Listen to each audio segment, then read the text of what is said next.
Hello, everyone.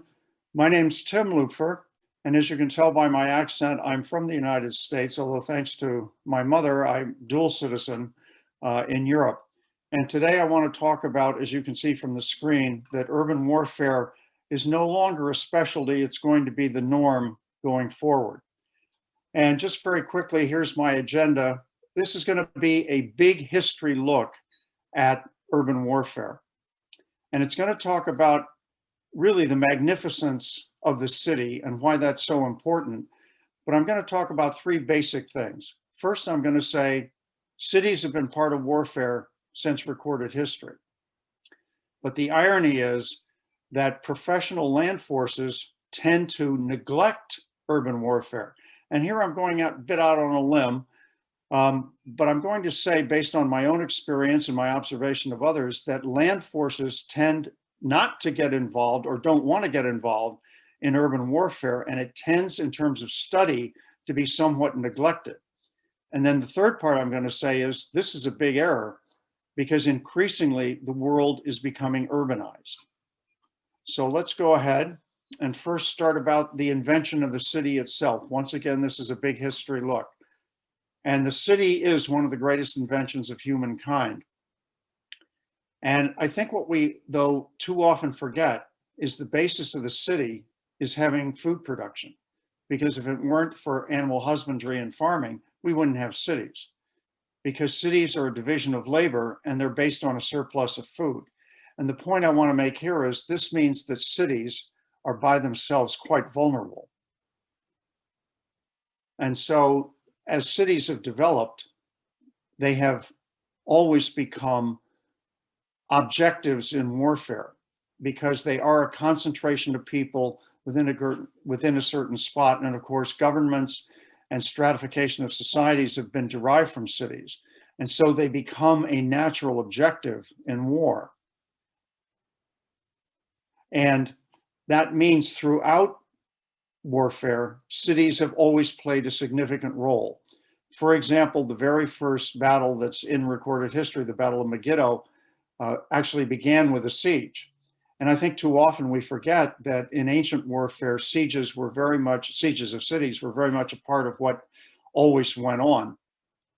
And with the destruction of the Western Roman Empire, interestingly, the urbanization of Western Europe declined significantly, even for the next 1,000 years. But cities have always been a very important part of our existence, which means they've been a very important part of warfare itself. And that means it's also been very brutal in terms of the warfare involving cities throughout history. So for example, when cities were besieged, it was very brutal, not only for the inhabitants, because they were cut off from various things, especially food, but it was also very brutal for the besiegers, because when you had static armies, particularly in ancient and medieval times, the spread of disease was rampant. And so very often sieges by the attackers had to be lifted because of disease within the attacking armies. But if the city lost the siege, it was very often brutal in ancient times with the Romans, for example, but also with the nomadic warriors, the Mongols and Tamerlane, when you have armies killing every living thing, including pets, by the way, within a city after the city was taken, you can see how brutal urban warfare was for all involved. And so my point is, cities have always been involved in warfare. They've been objectives. They've been part of it. But the irony is, and here's where I'm going out on a bit of a limb, and I hope it generates some good discussion, professional land forces have hated urban warfare. And here I use the example of Napoleon. It's always very instructive to study Napoleon in military history. And I think one of the appeals of Napoleon is the fact that his land battles were so decisive.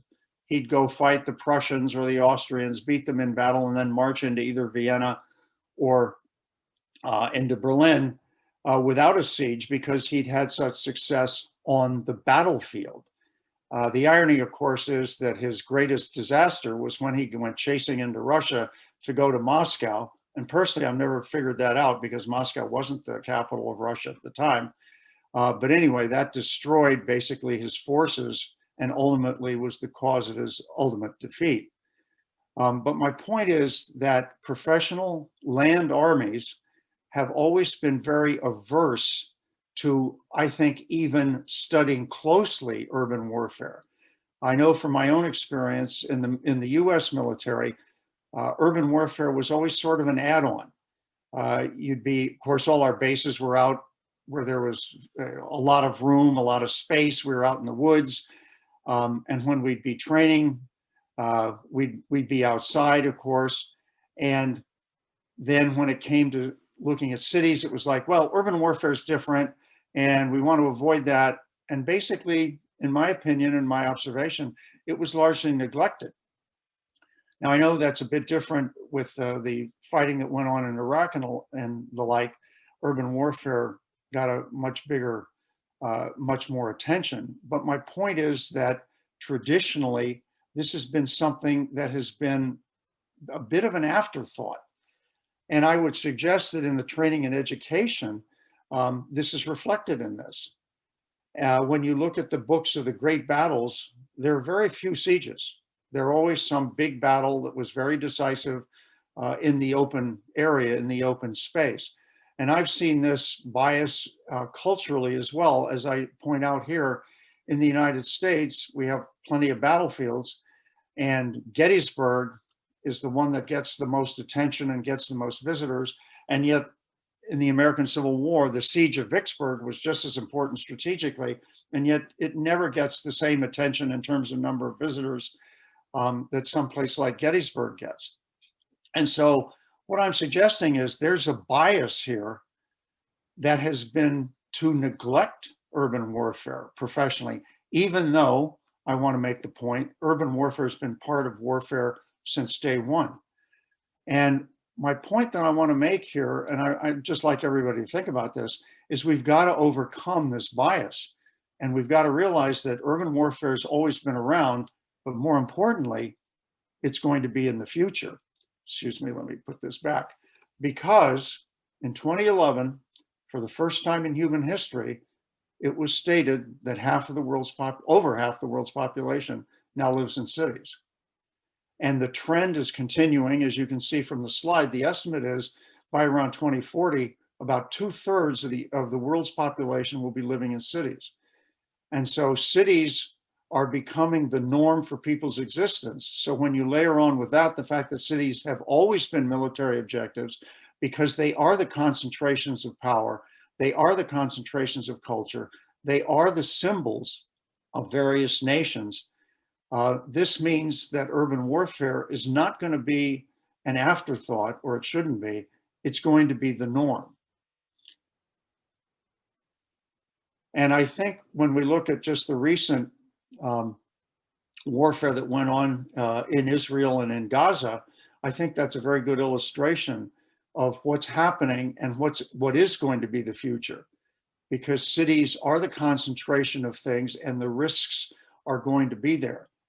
And as we can see from recent things that have been going on in Israel and in Gaza, there's going to be suffering. There's going to be the intricacies of the direct use of force because of the concentration. But once again, because of the symbolism and the concentration that cities represent, they're going to be objectives. And it's also important to remember that if someone wants to disrupt a society, the city is where that's going to take place. For example, as I was looking at the various revolutions that have taken place, starting, say, with the American Revolution and going on through the French Revolution, various revolutions in Europe, Russian Revolution of 1917, all of these revolutions began in cities. And so the importance of the city is something that's going to be with us and is going to be amplified going forward. This also gives the opportunity for people who want to disrupt things with asymmetric warfare.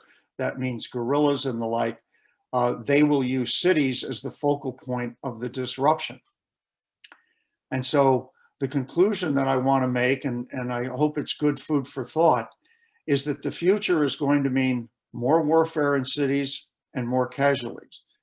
It's inevitable. And so what I'm suggesting is that particularly professional armed forces, and I'm talking about land forces here, they must overcome their bias and their aversion to warfare in cities, and they've got to recognize that this is going to be the norm going forward.